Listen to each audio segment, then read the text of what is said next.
Hello, this is Julian with Coffee Reviews, and today we'll be reviewing the Garcia wash processed Peru from Bell Lane Coffee Roasters. And there's the box right there. And Bell Lane, based out of Mullingar, Ireland, and they're a coffee roaster that's appeared on this channel on numerous occasions, including our recent review of the El Phoenix, an anaerobic wash processed Colombian coffee. And as with that coffee, we also picked this one up from Airworks as part of their November coffee drop, as this one also caught my interest largely due to the fact that it is a Peruvian geisha, and I've actually really enjoyed a lot of the Peruvian geishas that we've reviewed over the years. So this one caught my interest, and it'll be interesting to see how it's turned out, as this right here is day 49.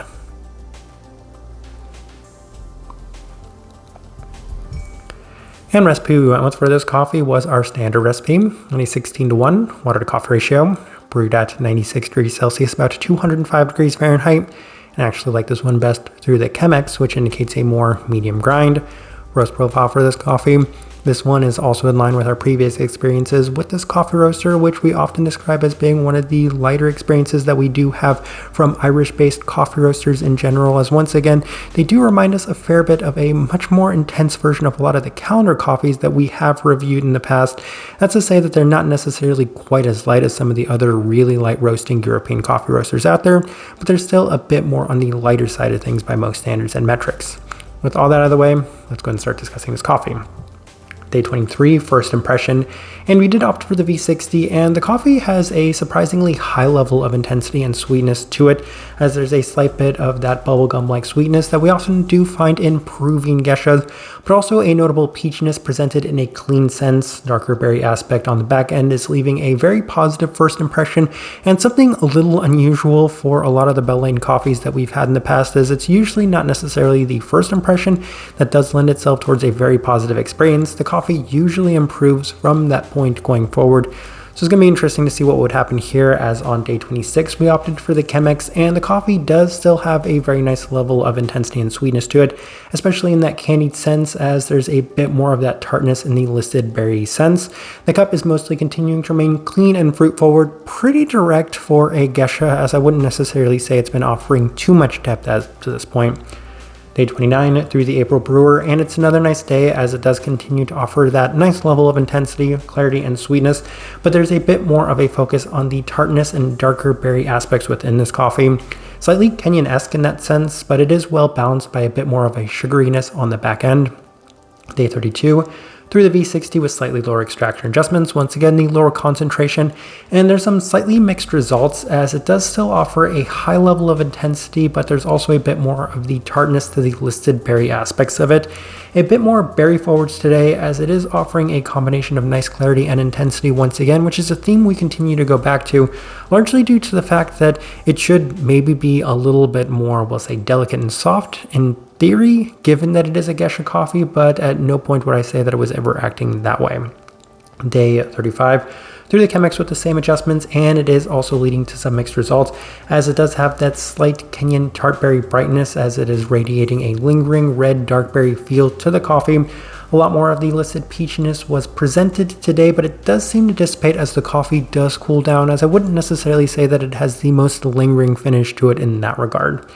Day 38 through the V60 with our standard recipe, and there are some slight struggles with this coffee, as it is offering plenty of brightness relative to the moderate definition outside of the brightness, as it does have a darker tartberry feel, with the intensity being a bit more moderate this time around, and the candied sweetness was a bit more semi-sweet as well. So I'm not entirely sure what happened on this day 38 mark, as it just seemed to not necessarily be quite as even as it had been on some of the earlier days. Day 41 through the Chemex with our standard recipe, and this was one of the better days of the coffee,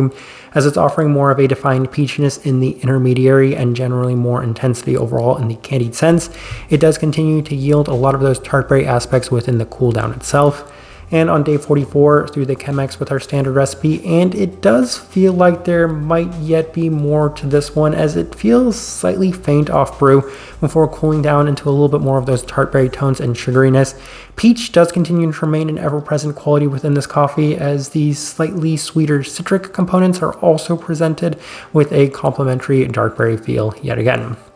All right, let's go ahead and put up the tasting wheel so you can see what we're getting.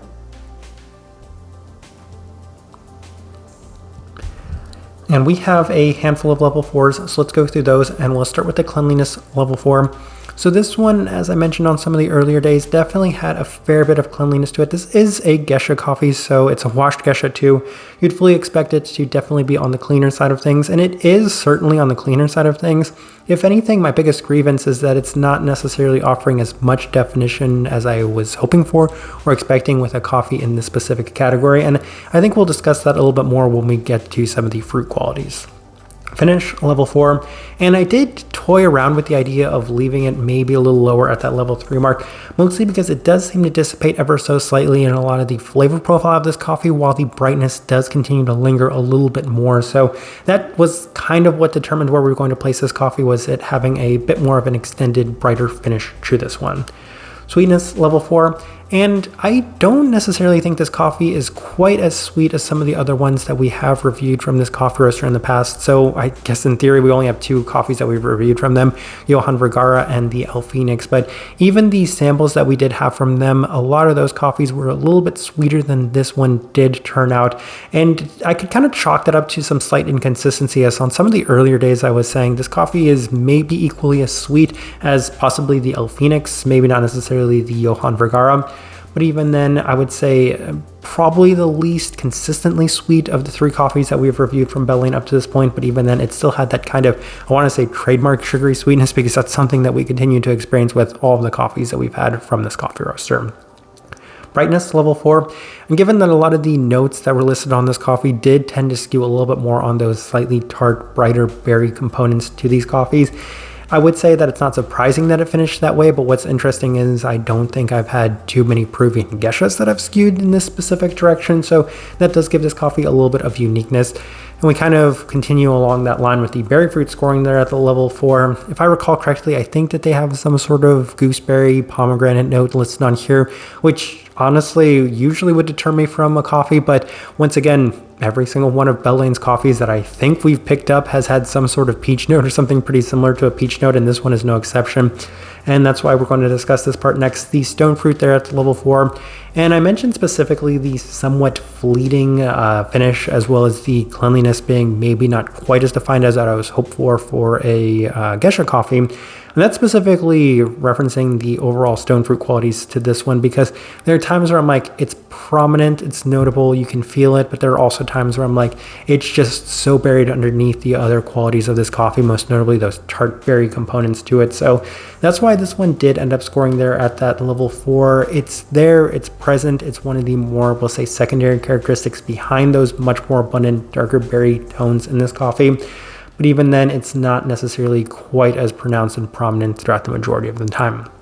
A couple of level 3s. We'll start with the florality level 3. And I think this is a bit more of a generic floral sense to it, because I didn't have anything that I specifically wanted to align with this coffee in terms of the floral aspects when I was making this tasting. When I said, yeah, it's a bit more of a generic florality, as is kind of the same case with the citric quality, as I think that's much more of the geisha qualities at play, mostly because it just gives it that slight bit of added depth, but neither of them are necessarily overly well defined, which does continue to go with the overall cleanliness and clarity that I've referenced within this coffee, not necessarily being to the same level of expectation that I would have for a geisha coffee in general. And then the caramel level 3, this coffee definitely still had more of those candied components to it, because even though it's presented in a tart sense, I could kind of see it as being maybe a little bit more of a tart candied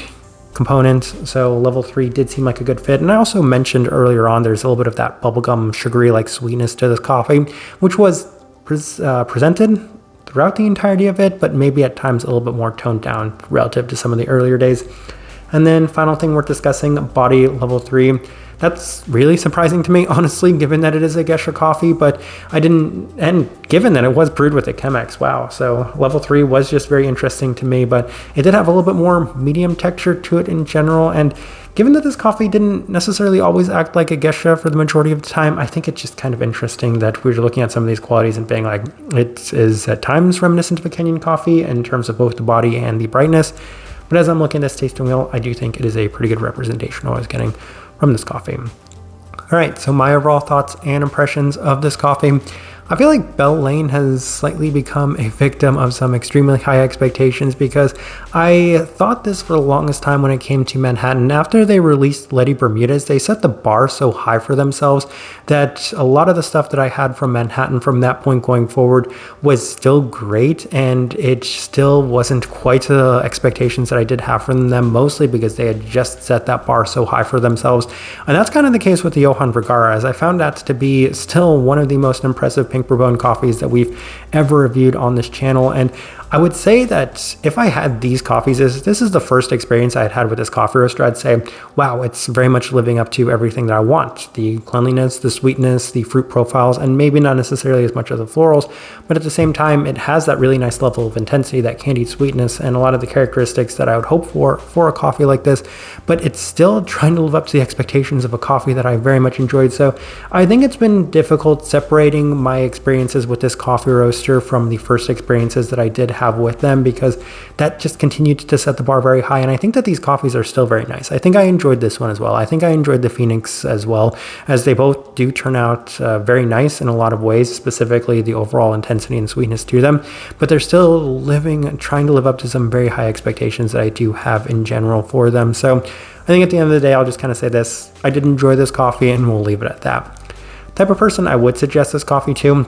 I feel like if you do like your more tart berry aspects, and you do like a little bit more of the, I would say,